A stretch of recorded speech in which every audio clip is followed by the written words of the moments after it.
Umagang-umaga pa lang sa kumpanya ng mga Cruz, nagwawala na si Esther dahil nawawala ang kanyang ina na si Esperanza. You should do something! Hindi naman pwedeng wala na lang tayong gagawin. Alam mo namang may Alzheimer ang Lola Esperanza mo.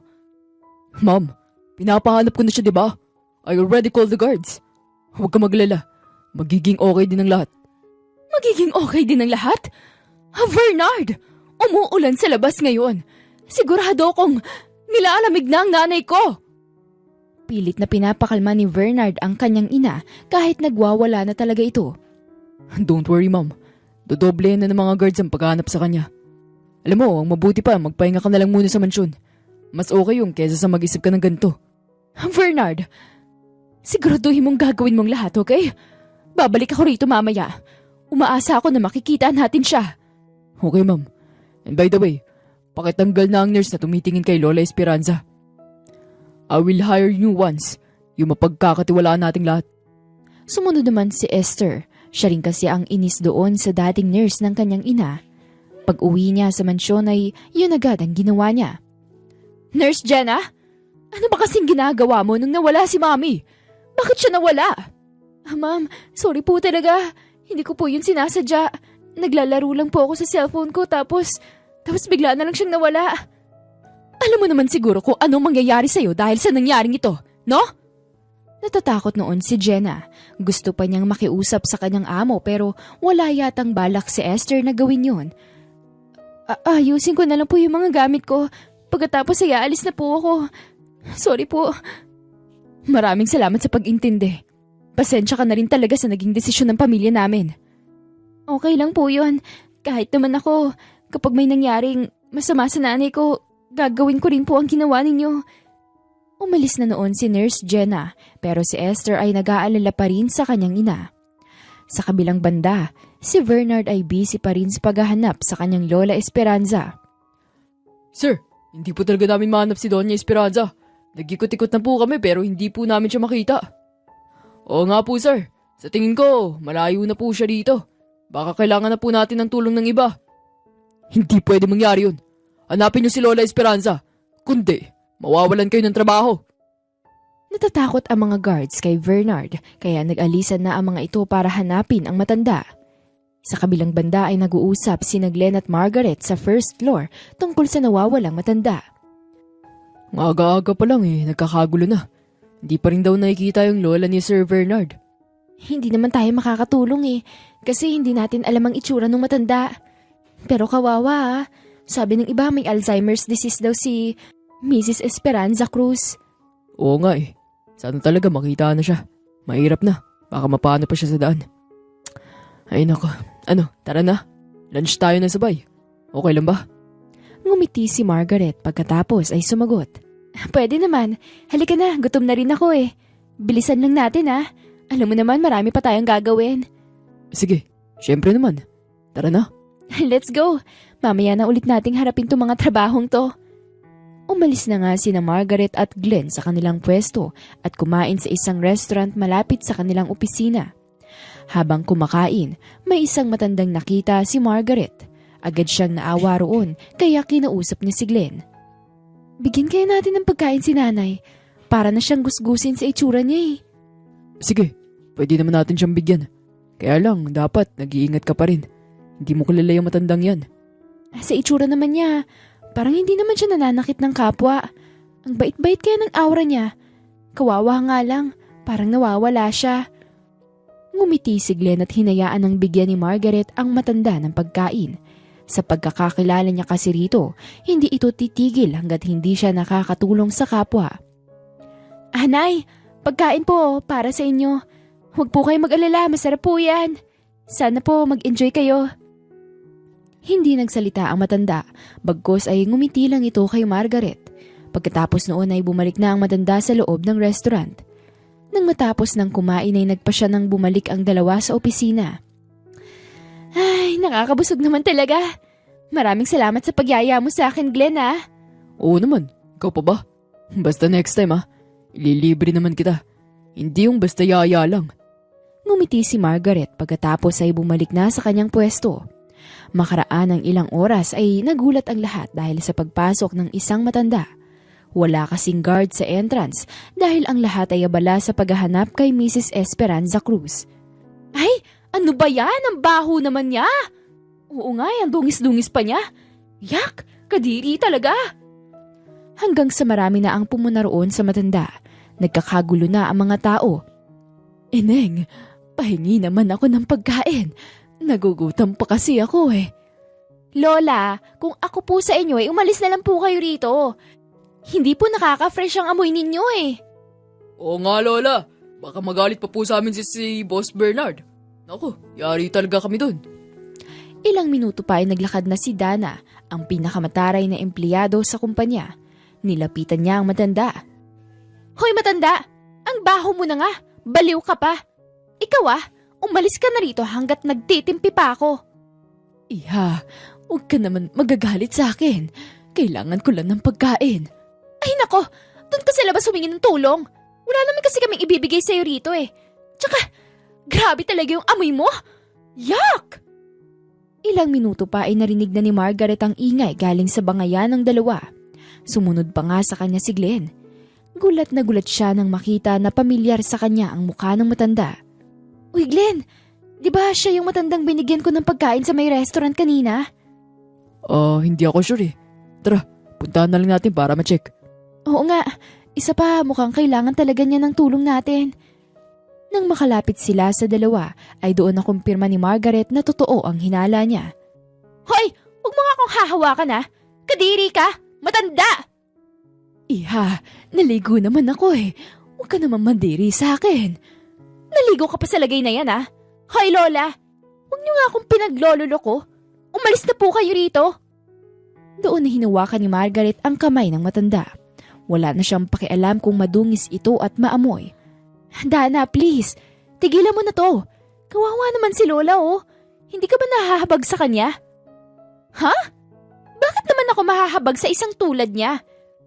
Bakit? Sa tingin mo, hindi ba tayo rin naman na mapapagalitan ni Sir Bernard kung makita niya yung matandang yan sa kumpanya niya? Sige, nandun na ako. Baka nga magalit si Sir Bernard sa atin kung makita niya dito si Lola.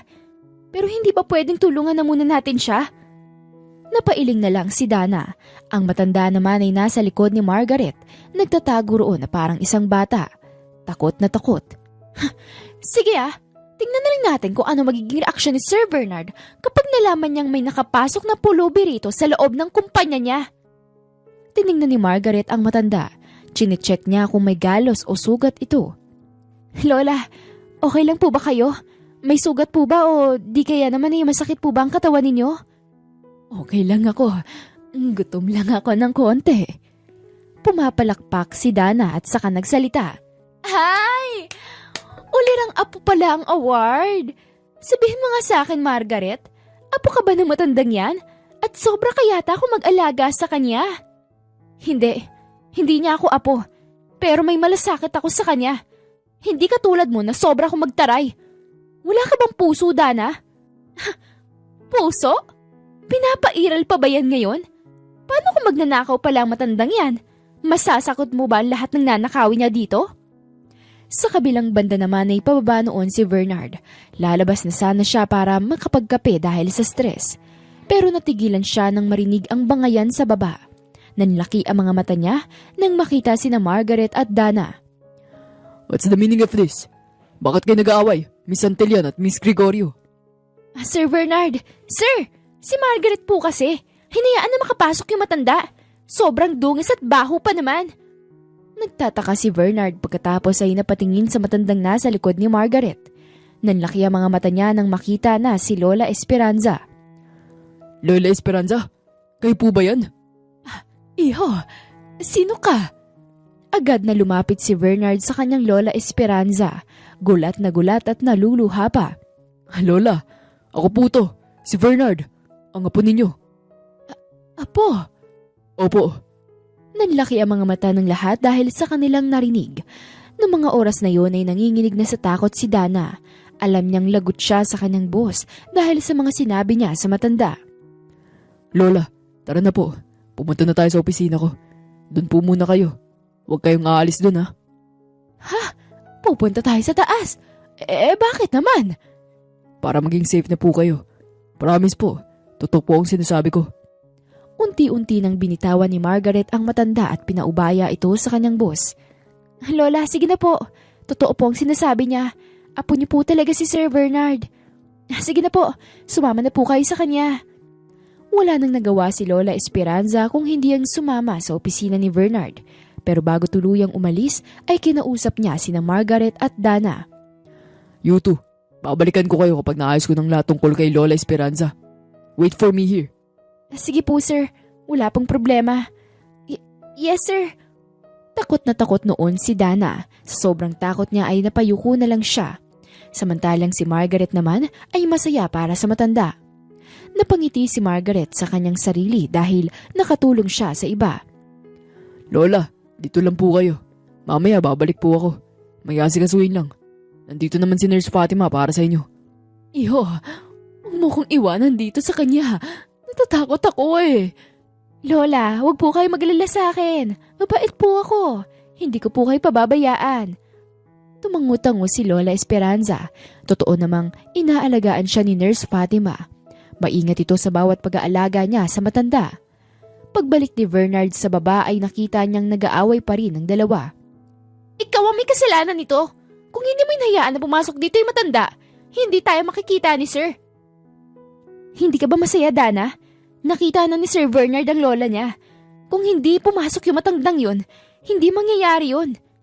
Lumapit si Bernard para pagalitan ng dalawa. Hey, the two of you. Hindi ba kayo titigil? Gusto niyo pa talaga marinig ng buong kumpanya ang pag-aaway ninyo? Sorry po, sir. Si Dana po kasi. Ako? Paano naging ako? Ikaw kaya?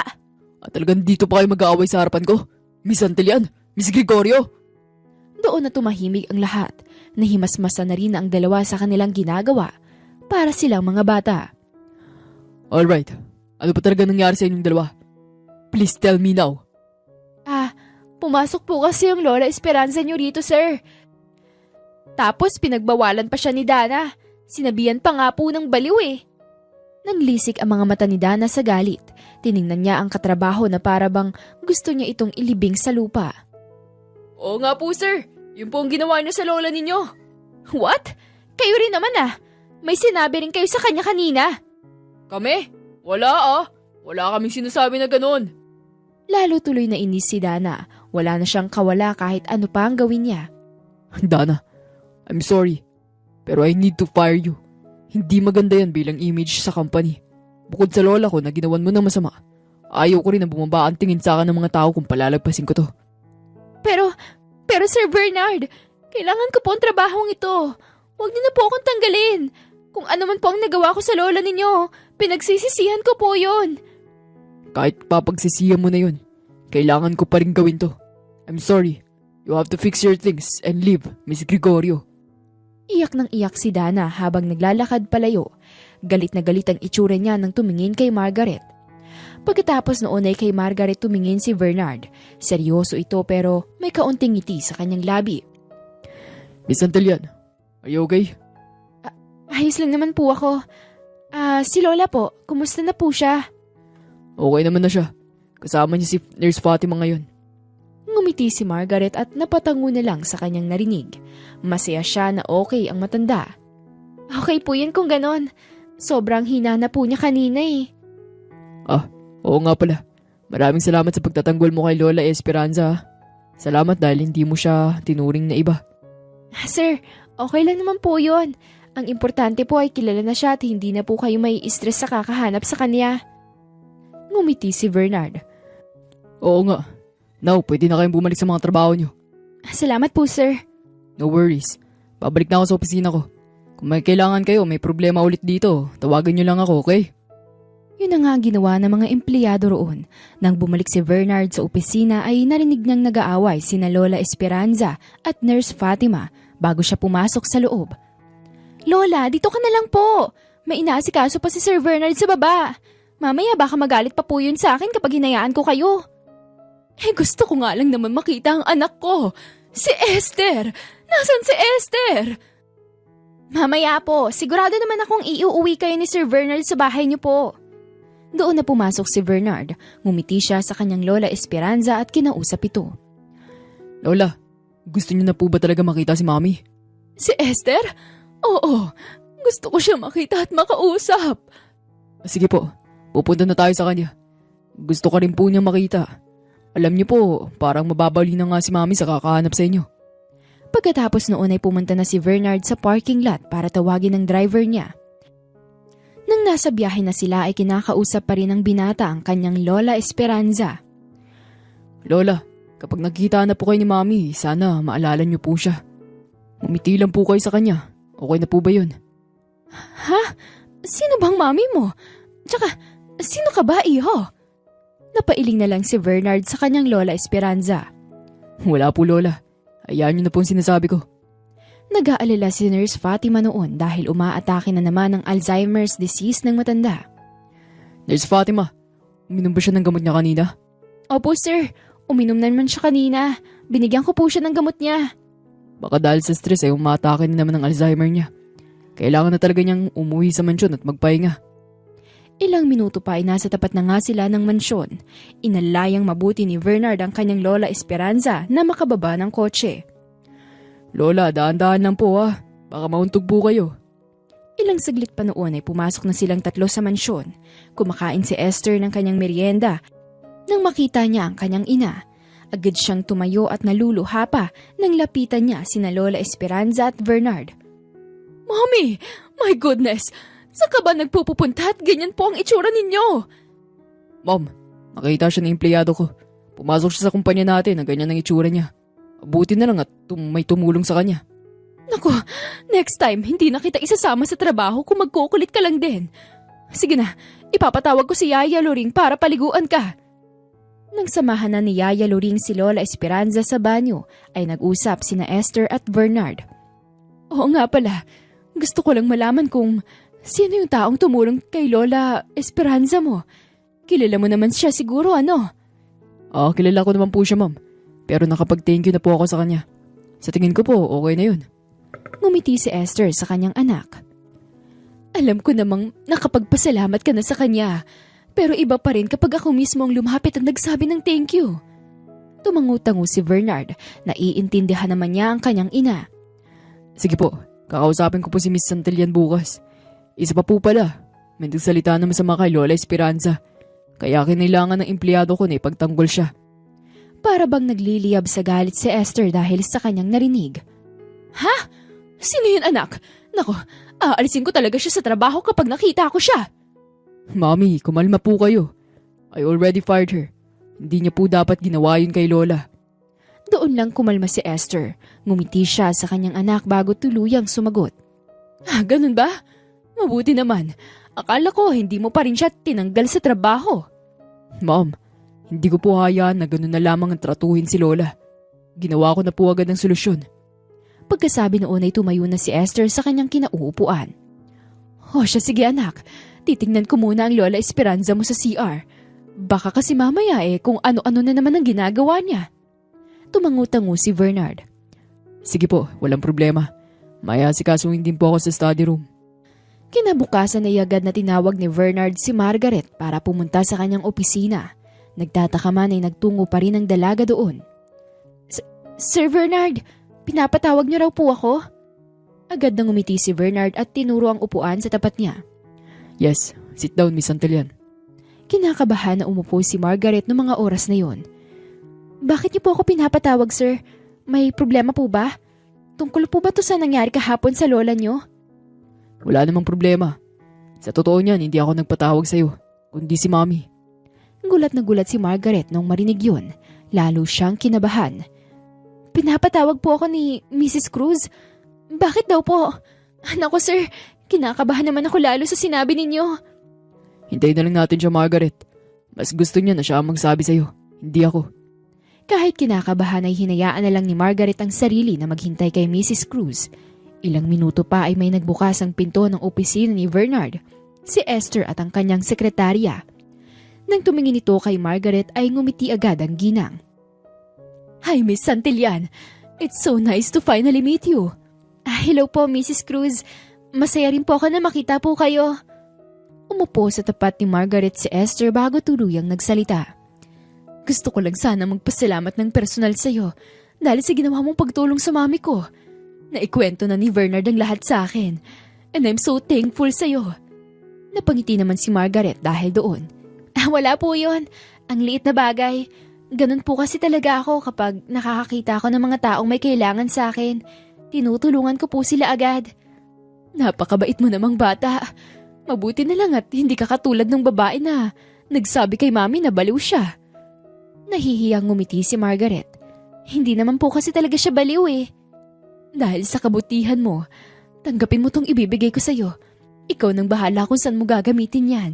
May tiwala naman ako na gagamitin mo yan sa mabuti. Nagtatakang binuksan ni Margaret ang envelope na inabot sa kanya ni Esther. Laking gulat niya nang makita ang daming lamang pera nito. Hala, ang dami naman po nito, Mrs. Cruz. Masaya po ako na natulungan ko po ang mami ninyo. Pero hindi naman po ninyo ako kailangan bayaran ng ganito. Nako, hindi. Huwag mong isipin na binabayaran kita. Ang akin lang naman eh. Gusto ko rin makatulong pabalik sa'yo. Hindi naman siguro masama yun, hindi ba? Hindi naman po. Kaya lang, parang ang lumalabas po kasi ngayon eh. Binayaran niyo po yung pagtulong ko. Hindi po ako ganong klaseng tao, Mrs. Cruz. Pasensya na po.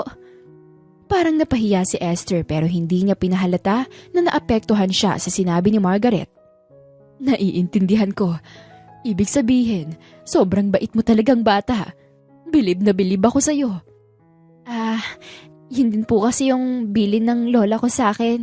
Sinusunod ko lang po. Tsaka hindi po talaga maganda ang manlamang ng kapwa. Napangiti na lang si Esther noon. Tila ba nag-iisip. Sige, mukhang hindi mo talaga tatanggapin ang perang ito. Iba na lang ang gagawin ko. Po? Ano pong gagawin niyo? Mrs. Cruz, hindi ko po kayo maintindihan. Gagawa ako ng paboritong pagkain ni Bernard sa bahay. Pumunta ka na lang. Kung pwede sumabay ka sa anak ko pa uwi. Nanlaki ang mga mata ni Margaret sa gulat. Napatingin na lang din siya sa kanyang boss ng mga oras na yun. Ako po? Sasabay kay Sir Bernard? Nako, nakakahiya naman po. Pwede po pero magko-commute na lang po ang gagawin ko. Pwede rin naman iha. Pero hindi ba't hassle yun para sa'yo? Parehas naman kasi kayo ng pupuntahan eh. Sige po. Pero yun po ay kung papayag si Sir Bernard na isasama niya po ako pa uwi. Napatingin ng dalawang babae kay Bernard.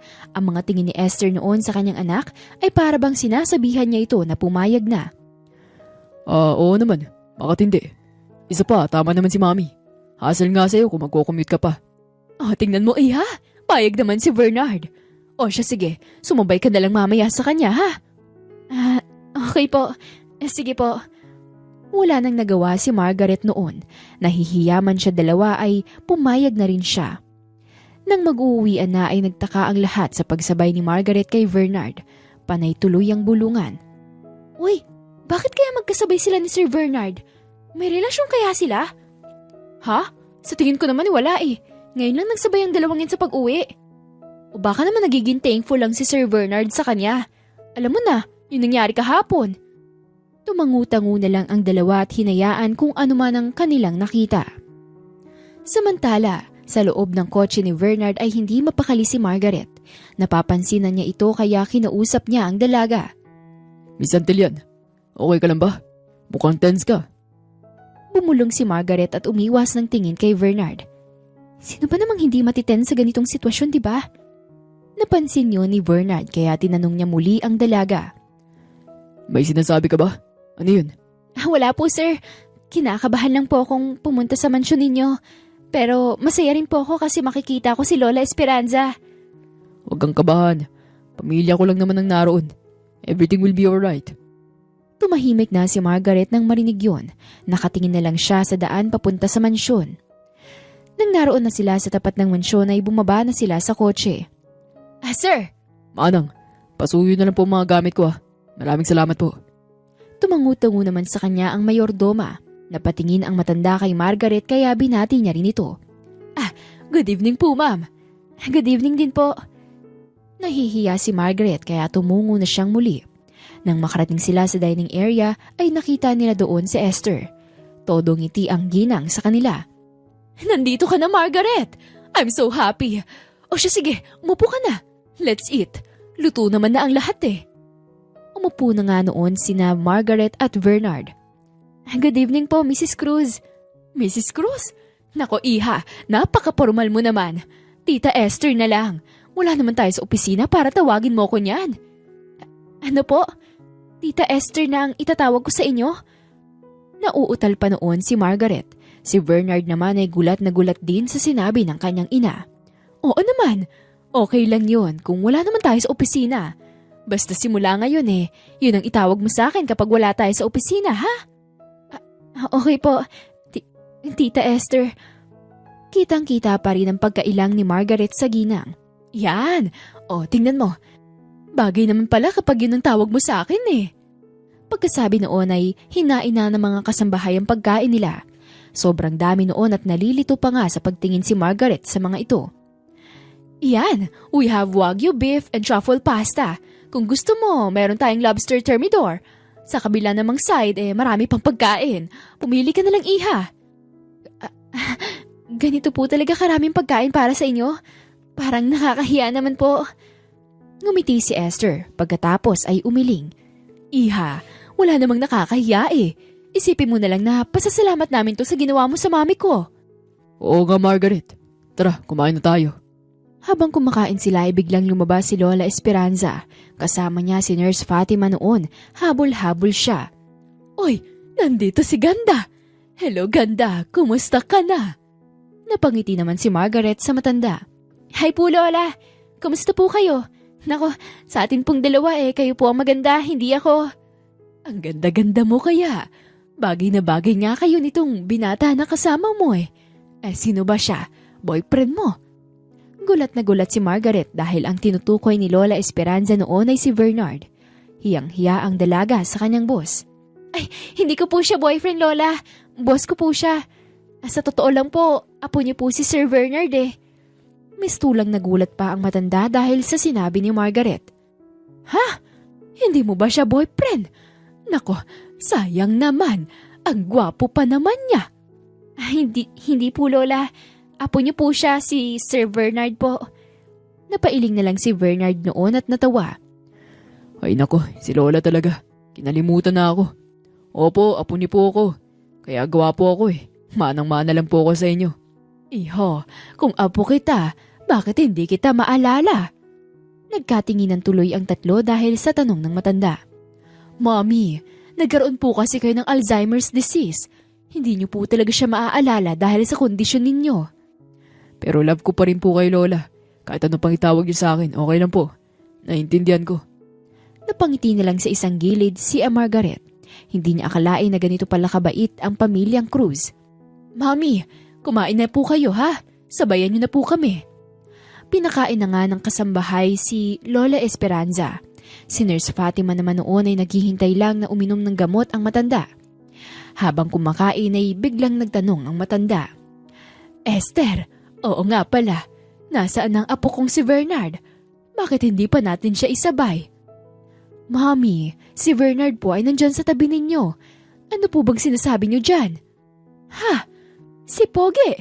Nako, hindi naman yan ang apo ko Ang apo ko 7 years old pa lang yon. Bata-bata pa yon.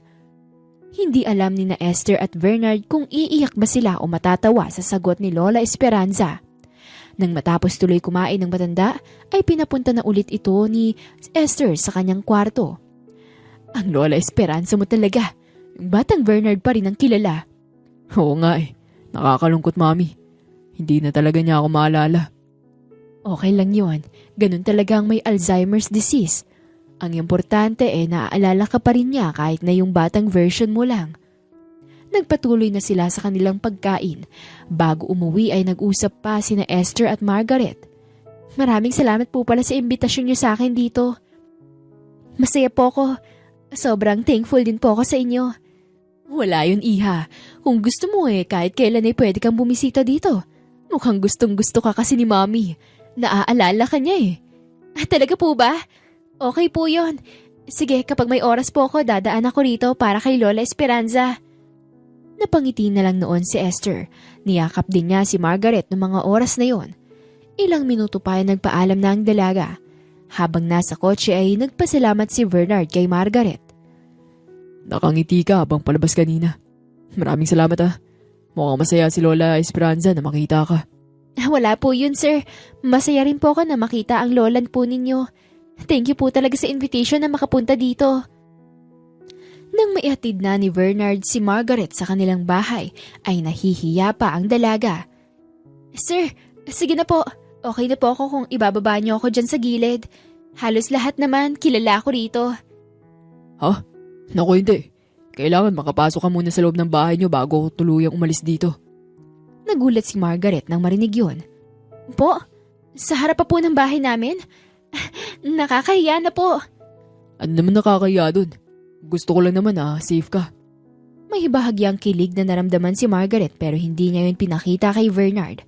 Nang nasa harapan na ang dalawa sa bahay ni Margaret, ay agad na bumaba ang dalaga. Sige na po sir, okay na po ako rito. Nasa tapat na po ako ng bahay namin Napangiti si Bernard pagkatapos ay tumingin siya sa bahay sa tabi ng bintana niya. Sige na, parang ayaw mo talaga ako dito eh. Good night, Miss Santillan. See you tomorrow sa office. Okay po sir, see you rin po sa office bukas. Pagkasabi noon ay umalis na si Bernard pero napansin ni Margaret na nagbubulong-bulungan ng mga manginginom sa may gilid ng bahay nila. Kaya naman agad na nilinaw ni Margaret ang lahat. Mga kuya, boss ko yun okay? Walang mali siya. Alam nyo, kung ako sa inyo ay tigilan nyo na yung pagchichismis sa akin. Matulog na lang po kayo.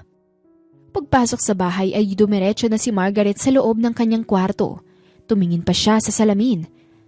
Sa itsura kong to, magkakagusto sa akin si sir? Malabo pa sa patis yun. Ay nako, makatulog na nga. Kinabukasan, nang pumasok siya sa opisina ay pinagtitinginan at pinagbubulungan siya ng mga empleyado. Hiyang-hiya tuloy siya, hindi makatingin ng diretsyo sa mga katrabaho niya. Margaret, ano na? Totoo ba yung sinasabi nila na kayo daw ni sir? Gulat at nauutal na sumagot si Margaret. Hindi siya makapaniwala. Ha? Anong sinasabi mo? Hindi walang katotohanan yan. Kung ganun, anong sinasabi ng mga katrabaho natin na kayo na raw ni Sir Bernard? Ayun lang ba?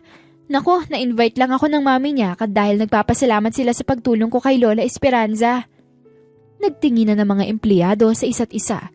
Makaraan ng ilang minuto ay sigla naman ang nagtanong kay Margaret. Hinatid ka ba niya sa inyo? May nagsabi sa amin na ginawa niya raw yun. Bakit? Nanliligaw na ba siya sa'yo? Napailing na lang si Margaret sa tanong ni Glenn. Aba, ang bilis naman talaga ng balita, ano? Hindi ko nga alam na may kapitbahay pala ako na nagtatrabaho dito. So, totoo nga. Hinatid ka niya pa uwi sa inyo? Oo, pero hindi naman ibig sabihin nun na kami na. Hinatid niya lang naman ako sa amin dahil gabi na. Gusto lang ng mami niya na safe ako makakauwi. Nagdududa pa rin si Glenn noon pero hinayaan na lang niya. Pumunta siya sa kanyang pwesto at sinimula ng kanyang trabaho. Ilang minuto pa ay bumaba si Bernard at nakitang nagkukumpulan ng halos lahat ng mga empleyado. Hindi tuloy niya maiwasang magtanong sa mga ito. Anong meron dito? Bakit wala kayo sa mga cubicle nyo? Sir, tinatanong po namin si Hindi na natapos sabihin ng babae kung ano man ang gusto niyang sabihin dahil sumagot ang isa pa niyang empleyado. Sir, tinatanong po kasi namin si Margaret tungkol sa upcoming anniversary ng kumpanya. Kung ano po yung insights niya. Aalma pa sana ang babae pero pinandilata na siya ng mata ng katrabaho niya. Is that true, Miss Antillan? Opo. Yun talagang pinag-usapan po namin, sir. Pasensya na po kung nakabala kami sa inyo. Tara na guys, ayusin na natin ang mga kailangan para sa anniversary ng kumpanya. Pagkasabi noon ay umalis na sina Margaret at iba pang nandoon dahil nahihiya na sila kay Bernard. Hinayaan na lang ni Margaret na magsinungaling siya sa kanyang boss dahil ayaw na niyang pahabain pa ang usapan. Kayo kasi, ang dami niyong chismis na nasagap. Wala namang katotohanan lahat ng yun eh. Margaret, may nagsabi lang naman kasi sa amin. Pasensya ka na. Oo nga eh. Sorry. Sige, magtatrabaho na tayo. Baka makita pa na naman tayo ni Sir Bernard eh. Nang matapos na ang araw ay pauwi na sana noon si Margaret pero may nakalimutan siyang asikasuhin kaya inuna niya muna iyon. Hindi ka pa ba uuwi niyan? Tara na, ihatid na kita. Nanlaki ang mga mata ni Margaret dahil nagulat siya sa boses ni Bernard. Tumingin agad siya sa kanyang boss. Sir, nandyan po pala kayo. Nako, bakit hindi pa po kayo umuuwi? Baka hinahanap na po kayo ni Mrs. Cruz o di kaya ni Lola Esperanza. May mga inasakaso kasi ako. Isa pa, nagsabi na rin naman ako kay Mami about this. Okay po. Aalis na po ba kayo? Tumangutango si Bernard bago tuluyang sumagot. Oo, uwi na ako. Ikaw ba? Hindi ka pa ba sasabay sa akin? Naku sir, okay na po ako. Baka mamaya niyan mapagkamalan pa akong girlfriend ninyo. Mahirap na ang may issue. Agad namang nagtaka si Bernard sa pahayag ni Margaret. Hindi niya tuloy maiwasang hindi magtanong sa dalaga. Anong sinasabi mo dyan? Bakit? May issue na ba tayo? Wala naman po sir. Ang akala lang nila may relasyon na po tayo dahil pumunta ako sa mansyon ninyo. Napailing lang ang binata. Hayaan mo na lang sila. Huwag mong pansinin. Hindi naman totoong sinasabi nila eh. Oo nga po Hindi ko naman magawang umiwas dahil boss ko po kayo. Bakit ka naman iiwas ha? Crush mo ba ako? Nangamatis tuloy ang pisngi ni Margaret noon. Hindi niya lubos akalain na magtatanong si Bernard sa kanya ng ganun. Sir naman, hindi ko po kayo crush. Akala lang nila may relasyon po tayo. Yun lang po yun. So pwede ka sumabay sa akin? Hindi mo naman pala ako crush eh. Tumangutango na lang si Margaret noon dahil ayaw na niyang may mahabang usapan. Simula noon, kapag nagkikita sila bago mag-uwian at alam ni Bernard na gagabihin si Margaret, ay hinahatid na niya ito pauwi. Parang lagi na kayo magkasama ni Sir ah. Ano ba talagang relasyon yung dalawa? Nagtaka si Margaret noon pagkatapos ay tumingin muli kay Glenn. Relasyon? Ano namang relasyon? Alam mo Glenn, sadyang mabait lang sa akin si Sir Bernard. Oo, aaminin ko. Nagiging close na kami sa isa't isa. Pero parang malabo naman yata na magustuhan niya ako. Paano malabo? Ako nga gusto ko ito eh. Natahimik si Margaret noon. Kahit alam na niya noon pa man, ay natitigilan pa rin siya sa tuwing naririnig yun mula kay Glenn. Ay nako, tara na nga. Tama na yung mga hirit mo. Magtrabaho na tayo. Dahil close na nga ang dalawa, kung minsan ay pumupunta pa rin si Margaret sa mansyon para kay Lola Esperanza. Lola, nandito na pa yung paborito niyong bisita, si Margaret. Aba, si Ganda at Pogi. Nandito na. Nako, kumusta na kayo? Sabihin niyo sa akin, may anak na kayo no? Nagkatinginan sina Bernard at Margaret sa isa't isa, pagkatapos ay sabay na natawa. Lola, ano pong anak yung sinasabi niyo dyan? Wala po kaming anak ni Sir, tsaka apo niyo po siya. Ako naman po ay kaibigan niya lang po. Iha, ikaw yung apo ko, hindi ba? Paano nangyari na siya ang apo ko? Nang magkatinginan ulit ang dalawa ay napailing na lang sila sa isa't isa. Ay naku po Lola, hindi niyo na talaga ako kilala. Nakakatampo na po kayo ah. Sino ka ba kasi Pogi? Natawa si Bernard noon. O sige na nga, okay na sa akin hindi niyo ako maalala. Ang importante Pogi pa rin ang tawag na sa akin. Ibig sabihin malinaw pa po ang mata ninyo. Hindi tuloy maiwasan ni Margaret na hindi matawa sa hirit ng binata. Lola, yan talaga si Bernard. Mapagbiro masyado. Wow, Bernard na lang tawag mo sa akin ngayon ah. Biglang natauhan si Margaret sa kanyang sinabi. Sir Bernard pala. Nako, sorry po. Si Bernard naman ay tumawa ng mga oras na yun. Ano ka ba? Okay lang yun oh. Hindi naman ako seryoso. At saka nandito naman tayo sa mansyon. Pwede mo na akong tawaging Bernard. Tinignan ni Lola Esperanza ang dalawa pagkatapos ay ngumiti. Alam nyo, ganyan din mag-usap ang mga matatanda noon. Ang ending nagiging sila rin sa huli. Lola, yan na naman po kayo sa pang-asar ninyo bakit naman? Totoo naman iha. Bagay na bagay kayo para sa isa't isa.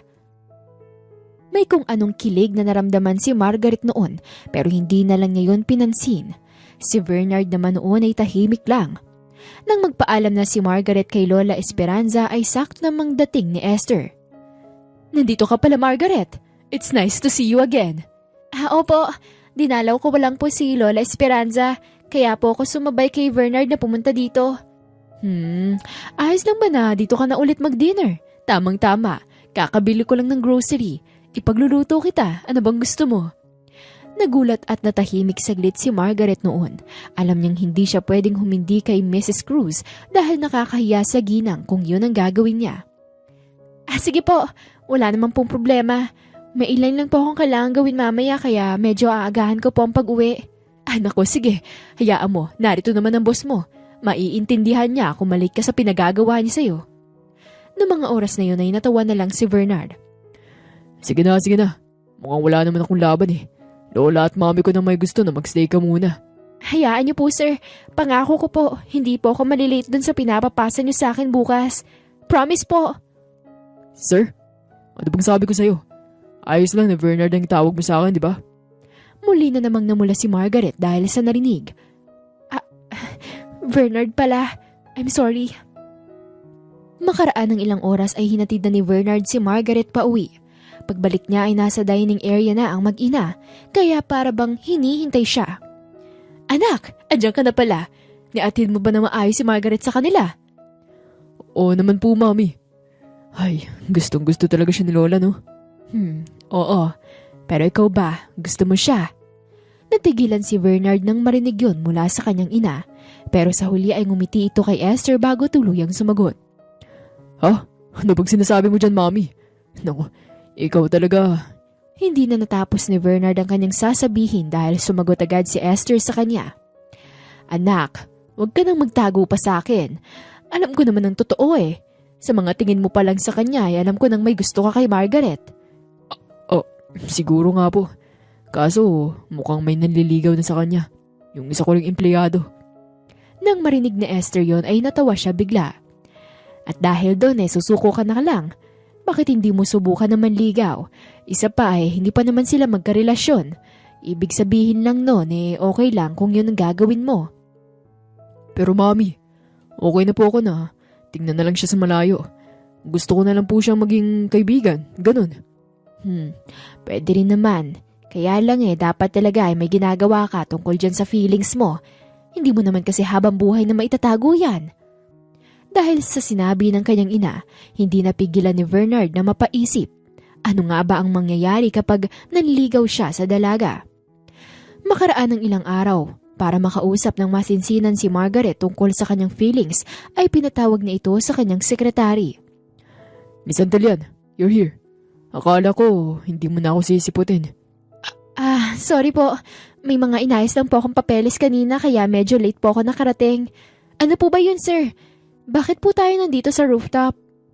Bumulong si Bernard dahil nahihiya siya sa kanyang gustong sabihin sa dalaga. Para masabi ko na sa'yo ang totoo. Narinig yun ni Margaret pero hindi masyadong malinaw kaya tinanong niya ang kanyang boss. Po? Ano pong sinasabi niya, sir? Wala naman. Ang ibig kong sabihin, gusto ko sana magtanong. Po? Tungkol saan? Huminga ng malalim si Bernard noon bago tuluyang sumagot. Kitang-kita ang kaba sa kanyang itsura. May namamagitan ba sa inyo ni Glenn? Nanlaki ang mga mata ni Margaret dahil sa tanong na yon. Po? Saan naman po nanggaling ang tanong na yan, sir? Pakisagot na lang, Miss Antelian. Kami po kasi ay magkaibigan lang ni Glenn. Opo, aaminin ko na alam kong may gusto siya sa akin. Pero alam din po ni Glenn na hanggang kaibigan lang po ang magiging relasyon namin sa isa't isa. Noong mga oras na yun ay tuwang-tuwa si Bernard dahil sa kanyang narinig. Pero hindi niya yun pinahalata dahil nahihiya siya kay Margaret. Nang kumalma na siya ay muli siyang sumagot. Sige. Pwede ka nang bumalik sa loob. Yun lang naman ang tanong ko. Nagtataka si Margaret sa biglang tanong ni Bernard. Yung totoo po, sir. Bakit niyo po naitanong yun sa akin? Wala naman. Naitanong ko lang. Hindi na lang pinansin ni Margaret ang tanong na yun kahit pa naguguluhan siya. Dumaan pa ang isang linggo.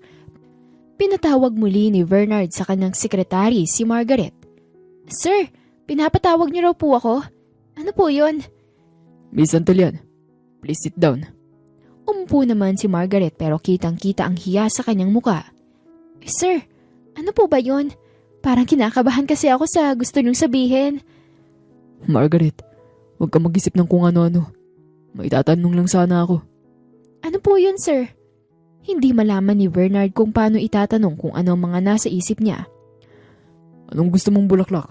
Tsaka, anong ideal date mo? Nanlaki ang mga mata ni Margaret dahil sa kanyang narinig. Bulaklak po? At saka, ideal date? Sir, bakit po?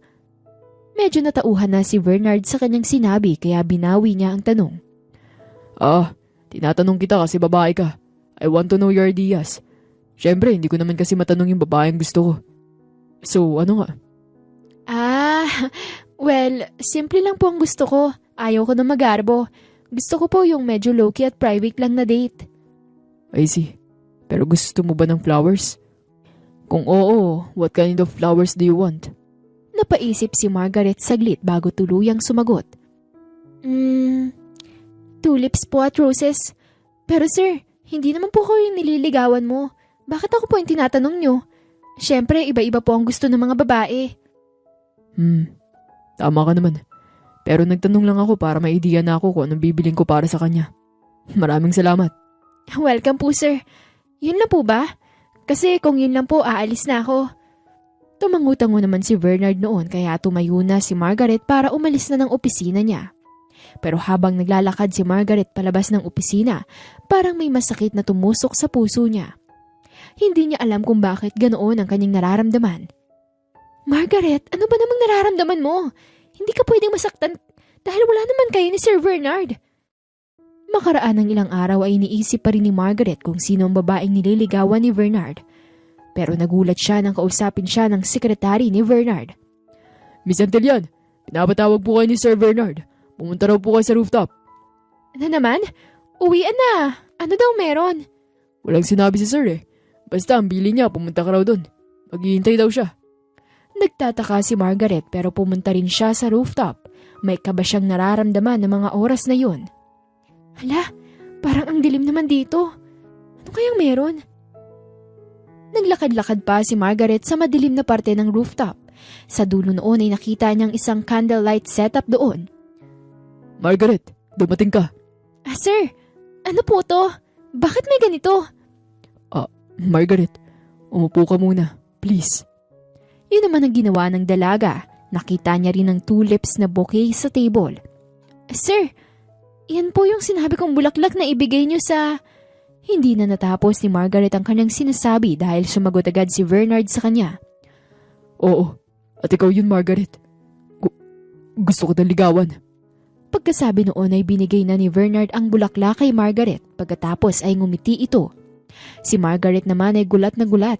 May kilig siyang nararamdaman pero kalakip din noon ang hiya sa kanyang puso. Po, bakit po ako? Ngumiti ulit si Bernard bago sumagot. Gusto kita dahil simple ka lang. Tuwing kasama kita hindi mabigat ang paligid ko.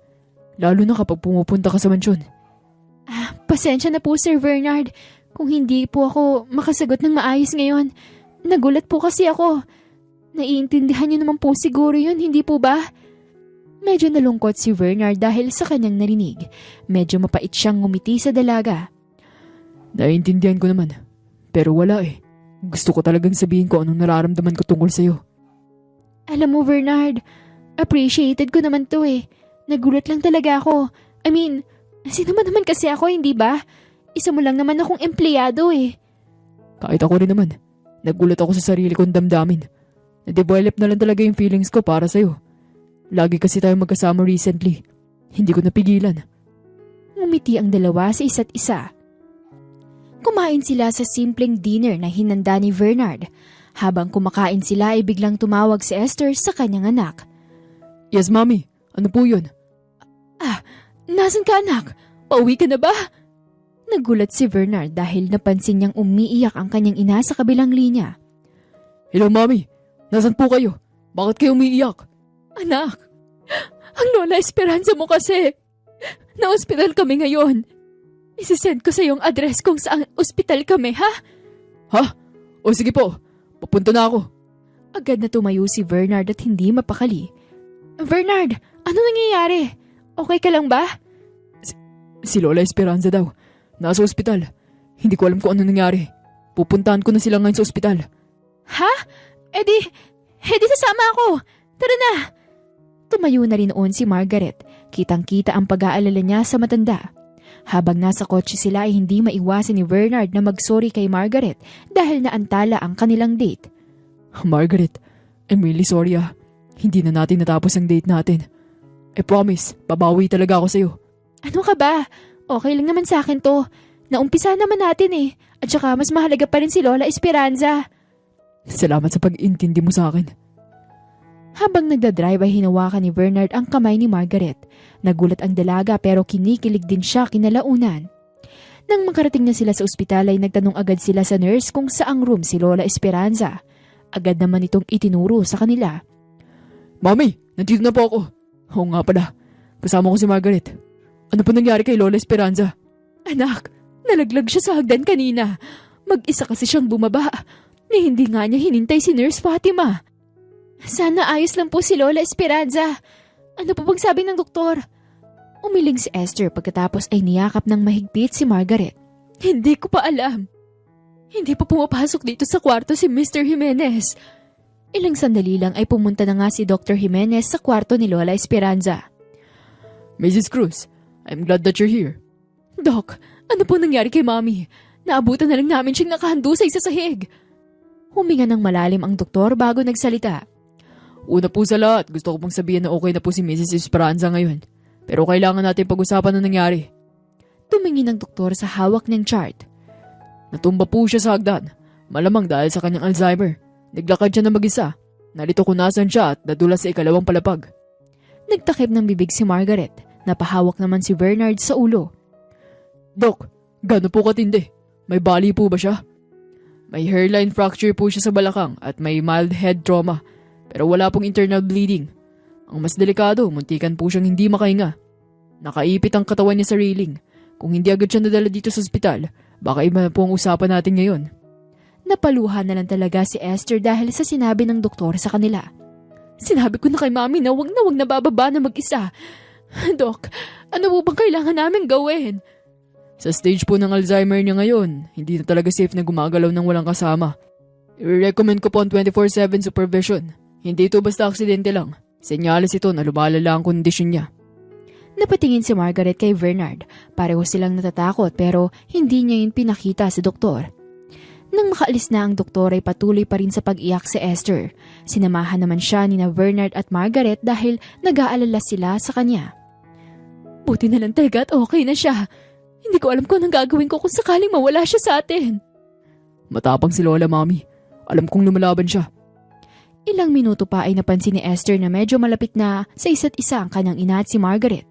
Agad niyang tinanong ito tungkol doon. Mukhang sinabi mo na sa kanyang nararamdaman mo ha. Napansin ko kanina, hawak-hawak mo ang kamay niya. Nahihiyang sumagot si Bernard. Opo, Mami. Sabi ko po, manliligaw na ako sa kanya. Mabuti naman at nagtapat ka na sa kanya. Sigurado ako, matutuwa ang Lola Esperanza mo kapag nalaman niya yan.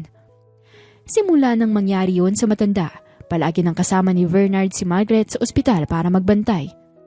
Bernard, simula nung nangyari yun kay Lola Esperanza, hindi ka na umuwi sa mansyon. Dapat nagpapahinga ka din. Alam kong mahal mo si Lola pero... Margaret, si Lola nagpalang sa akin mula bata ako.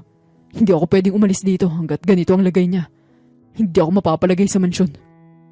Naiintindihan ko naman eh. Pero syempre, nag-aalala lang din ako sa'yo. Nakikita ko ang bawat pagod mo kapag nandito tayo sa ospital. May kilig na naramdaman si Bernard dahil sa kanyang narinig. Hindi tuloy niya maiwasang magtanong kay Margaret at asarin ng dalaga. Bakit ka ba nag-aalala? Tsaka napapansin ko na rin na palagi kang nandito. Syempre, nag-aalala lang ako para kay Lola Esperanza at pati na rin sa'yo. Sa akin? Bakit naman? May nararamdaman ka na para sa akin, Margaret? Namula sa kilig si Margaret noon. Hindi na niya napigilan na sabihin ang tunay na nararamdaman niya para sa binata. Paano mo sabihin kung oo? Anong magiging action mo? Siyempre, magiging masaya ako, no? So ano, may feelings ka na nga para sa akin. Nakangiting tumango si Margaret sa kanya. May hiya pa rin nararamdaman pero mas kalmado na siya. Oo, matagal naman na. Hindi ko lang inaamin sa sarili kong feelings ko. Hindi mo naman magugusto ng isang babaeng empleyado mo lang eh. Pero nagustuhan kita. Nakita ko kung gaano kabuti ang puso mo. Pagdating kina Mami at Lola Esperanza. Kamahal-mahal naman kasi kayong tatlo. Kasi mabuti kayong tao. Madali nga ako napalapit sa inyo eh. Pagkasabi ni Margaret noon ay hinawakan ni Bernard ang kamay niya. Mahigpit. Nang makauwi si Lola Esperanza mula sa ospital, lagi pa ring dumadalaw si Margaret. Kung minsan ay nagkukulitan pa sila ng matanda. Makalipas ang ilang buwan, ganun pa rin ang ginagawa ni Margaret. Naging parte na rin talaga ng routine niya na kamustahin si Lola Esperanza. Ganda! Bakit ka na naman nagdala ng pagkain? Gusto mo ba akong patabain para hindi na ako makalakad? Natawa si Margaret sa hirit ng matanda. Ay nako Lola, kahit tabain ka, mas cute ka pa rin kesa kay Bernard. Uy, nadamay pa nga ako. Eh sino nga ulit kayo? Lagi ko kayo nakikita pero hindi ko naman kayo kilala. Dahil sa tinanong ni Lola ay nagkatinginan na naman sina Bernard at Margaret sa isa't isa. Lola, apo niya po ako. Nakalimutan niyo na naman Ako naman po, magiging girlfriend ng apo ninyo. Margaret po ang pangalan ko. Dahil sa narinig ay nagulat si Bernard. Hindi niya lubos akalain na sasabihin yun ng dalaga sa harap ng kanyang Lola Esperanza. Ha? Anong sabi mo? Magiging girlfriend kita? Tumangutango si Margaret pagkatapos ay ngumiti. Oo, di ba Lola? Pwede ko na pong sagutin si Bernard? Oo, mabait naman na bata yan. Lagi pa nga akong inaalagaan yan kahit hindi ko naman siya kaano-ano. Lola, apo niyo nga po ako. Naku, kayo talaga Makaraan pa ang ilang linggo ay tuluyan na ngang sinagot ni Margaret si Bernard. Sir, pinapatawag po pala kayo ni Margaret. Pumunta daw po kayo sa rooftop ngayon na po. Aba, dati lang ako nagsasabi sa kanya nun. Ngayon siya na nagutos sa'yo. Sorry po sir, napagutusan lang din po ako Pasensya na.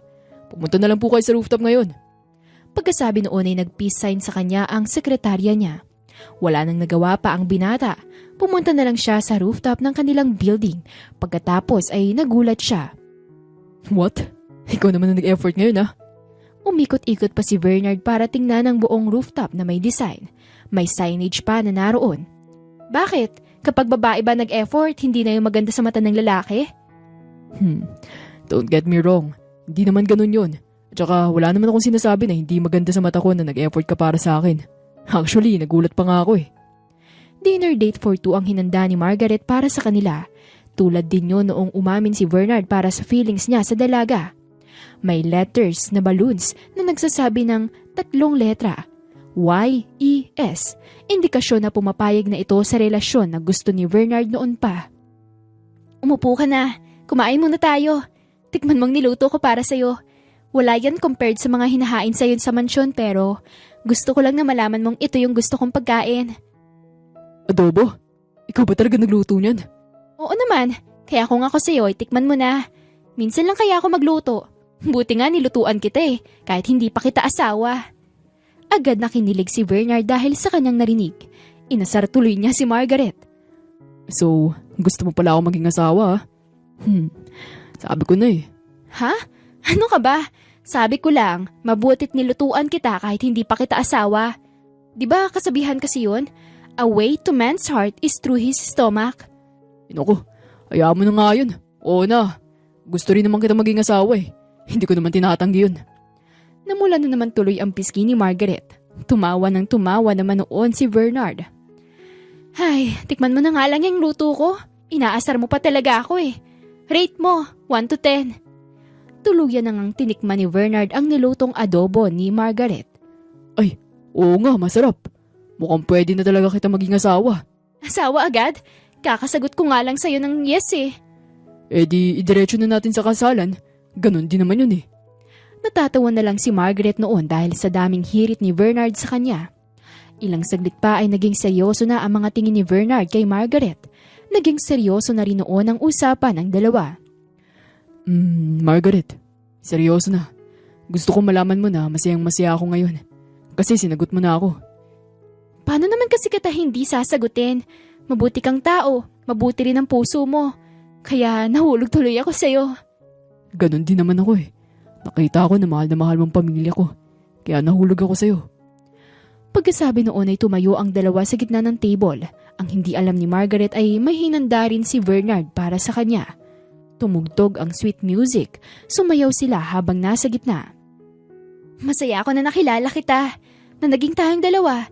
Kahit nung una parang ang labo kasi boss kita. Isa lang ang ibig sabihin nun. Walang pinipili ang pagmamahal. Kapag tinamaan ka, tinamaan ka. Eto na nga tamang-tama ng dating ko sa'yo. Pagkatapos noon ay kumain na sila ng adobong niluto ni Margaret. Alam mo, iti-treasure ko to. Ito yung first time na may nagluto sa akin ng paborito nila. Core memory ko to. Agad namang nilabas ni Margaret ang kanyang cellphone, nilagay sa camera mode bago nagsalita.